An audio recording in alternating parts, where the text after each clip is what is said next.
권위주의라는 말은 잘못된 권위를 나타내는 부정적 의미로 쓰이기도 하지만 어떤 공동체이든지 단체이든지 바른 권위는 필요합니다. 그래서 교회는 바른 리더십과 권위로 세워져야 하는 것입니다. 오늘 본문에서 잘 다스리는 장로들은 배나 존경을 하라고 권하고 있습니다. 이것은 어떠한 직분에 따른 차별적인 의미로 쓰여진 것이 아닙니다. 특별히 오늘 이 17절에 나온 이 말씀과 가르침에 수고한 자들에게는 배나 더할 것이다 라고 더욱 존경하라 라고 말하고 있습니다. 여러분, 그 이유가 무엇일까요? 말씀으로 가르치고 훈련한다는 것은 참 쉽지 않다는 것을 우리가 알고 있기 때문입니다.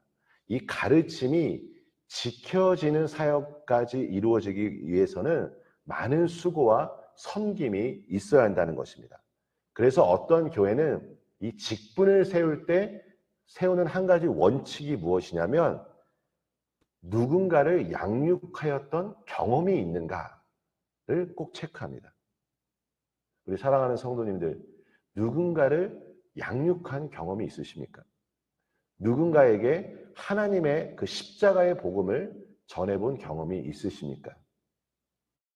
우리가 하나님 앞에서 우리에게 주신 그 귀한 사명을 감당하기 위해서 내가 알고 내가 배운 내가 경험한 하나님의 말씀을 누군가에게 양육하는 그런 귀한 사역으로 이어지기를 간절히 축복합니다. 19절 이후부터는 이 범죄한 장로들에 대하여 어떻게 처리해야 할지 전하고 있습니다. 먼저 장로는 모든 성도에게 본이 되어야 하는 사람이기 때문에 불미스러운 일에 연루되었다면 공동체에 심각한 영향을 줄 것입니다. 하지만 장로들에 대하여 고소를 경솔히 받을 수 없다라고 말하고 있습니다. 이것은 장로들이 공동체 앞에 서는 사람이기 때문에 많은 사람들의 시기와 미움을 받아 비방을 당할 수 있기 때문입니다. 장로들에 대한 송사는 두세 증인이 없으면 받지 말라고 권면합니다. 이것은 구약에 명시된 전통과도 동일합니다. 또한 바울은 22절에 이와 같이 권면하고 있습니다. 아무에게나 경솔히 안수하지 말라. 또한 다른 사람의 죄에 간섭하지 말라고 말하고 있습니다.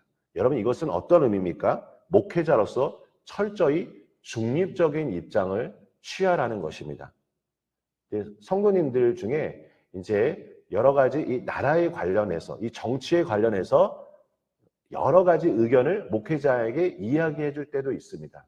저는 한 가지 분명하게 말씀드리는 것은 제가 나라를 위하여 바르게 항상 하나님의 다스림 안에서 이루어질 수 있도록 기도해야 하지만 저는 어떠한 정치적인 입장을 이 공적인 자리에서 말씀드리고 싶지는 않습니다. 왜냐하면 한 분 한 분마다 이 정치적인 생각들이 다르기 때문입니다. 이 말씀을 드리는 이유는 지도자가 가져야 할 것은, 경계해야 할 것은 무엇이냐면 편견과 불공평한 태도입니다. 목회자는 선입견이 없어야 되고 편파적이어서도 안 됩니다. 예수님의 마음으로 누구든지 섬기고 누구든지 사랑하고 누구든지 이해하고 누구든지 포용할 수 있는 마음이 있어야 한다는 것입니다. 한쪽으로서 치우쳐서는 안 된다는 것입니다. 바울은 디모데가 에베소 교회의 문제를 해결하다 보면 범죄 행위, 인간적인 관계, 현실적 상황 등이 얽혀서 옳고 그름을 밝히기가 어려운 상황에 맞닥뜨릴 것을 예상하고 있습니다. 그래서 결국은 하나님께서 모든 것을 드러낼 수 있도록 디모데에게 권면하고 있는 것입니다. 오늘 본문을 읽다 보면 흥미로운 말씀 한 가지를 발견할 수 있습니다. 목회자로서 사역을 하다 보니까 디모데가 위장장애를 그리고 다른 병들로 고생하고 있는 것 같습니다. 그래서 디모데는 위장이 좋지 않아 포도주를 조금 사용하고 싶었지만 목회자라는 이유 때문에 물만 마시고 있었던 것 같습니다. 그래서 바울은 치료를 목적으로 포도주를 조금 써도 괜찮다라고 말하고 있습니다. 여러분, 오늘 이 본문을 통해서 제가 전하고자 하는 메시지는 무엇이냐면 사역의 원리는 바로 원칙입니다.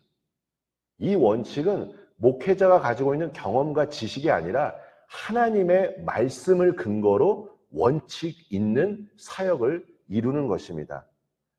신앙 안에서 우리는 다른 길이 없습니다. 오직 하나님의 말씀의 뜻에 쫓아 순종하며 나아갈 때 하나님께서 원하시는 사역을 이루실 것입니다.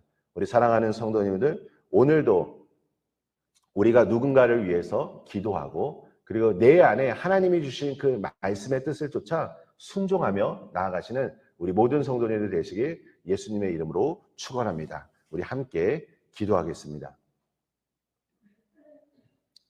하나님 아버지 감사합니다. 주님 주시는 은혜와 하나님의 사랑이 충만하게 임하길 원합니다. 성령 하나님, 오늘 우리의 삶을 다스려 주시고 인도하여 주시옵소서. 아버지의 놀라운 영광이 우리 안에 충만하게 임하게 하여 주시옵소서. 예수님의 이름으로 기도합니다. 아멘.